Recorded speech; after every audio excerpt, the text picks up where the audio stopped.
Repetition, repetition, repetition. Consistency, consistency, consistency. What if I told you that your human being, your human brain, your very nature takes a special liking to repetition?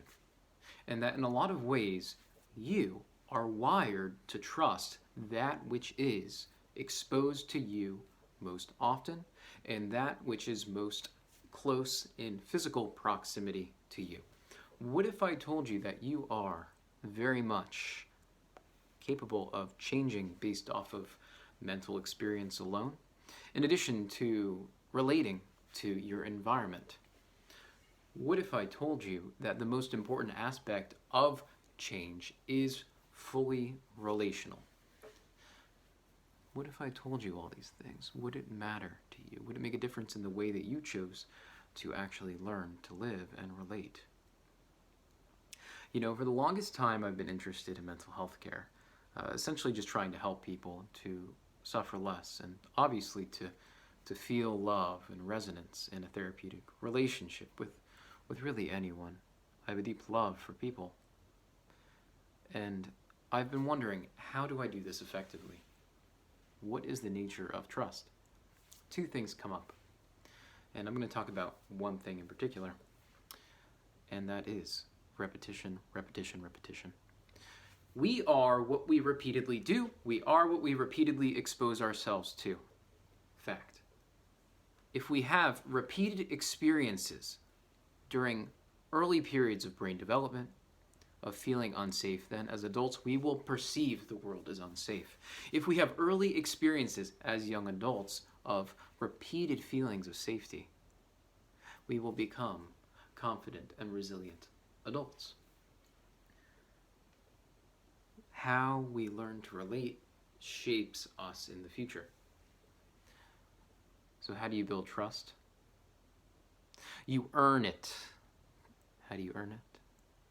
You earn it by rewiring the brain. Rewiring the way that people come to perceive faces, tones of voice, the way people learn to use their body to communicate. I believe we can learn the skill of trust. I believe we can be taught the skill of trust. And all it takes is one safe relationship. Now, I may have some proclivities, right, for this type of work. And I think that, we all have these different gifts, proclivities. That which is meaningful will emerge if you look and are receptive to that which is speaking to you. And for me, it's always intimate relationships. More specifically, it is feelings of connectedness. How do I garner a feeling of connectedness? Oh my gosh, I get trusting relationships. I get many different trusting relationships. And I get to live a life where I am so blessed to have the opportunity to be with, to be okay as I am, showing up fully, to be authentic as I am, to be honest as I am. Repetition, repetition, repetition.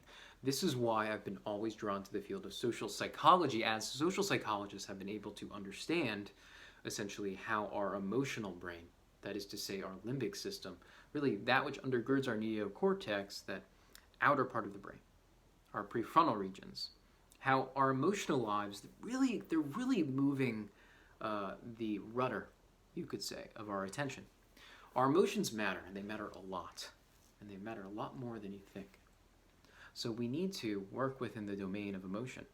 And I would say that domain is the domain of social needs and social belonging. Anything that compromises our social needs and our social belonging will have detrimental effects on us. So how do we earn trust? Repeated patterns of safe relationship, guys. That is it. How do we build them? We create rituals of social and emotional safety. If we're dating someone, we take them out every week. If we have a relationship, we take time to be physically close to that person. We turn our bodies towards that person. We use our body, we use our face, right? We treat one another with respect and dignity, and we savor one another. We do not take one another for granted. This is the art of the good life. A deep love and respect for one another in relationship. How amazing it is to be a part of this amazing process that says you have a choice in the way that you learn. You have a choice in the way that you relate, despite your environment, which is very important, as we learned earlier. But you have a choice, and what you repeatedly do, what you repeatedly think, and how you repeatedly learn to relate will come back to you in a very beautiful and mysterious way to tell you whether or not things are okay or whether or not things are not okay. So if you're really on board with me, if you want to help build trust, sustain healthy attachments, if you want to help traumatize people, particularly children, guys, we need to take care of our children. We need to take care of our elderly. We need to take care of the vulnerable. They need us more than ever.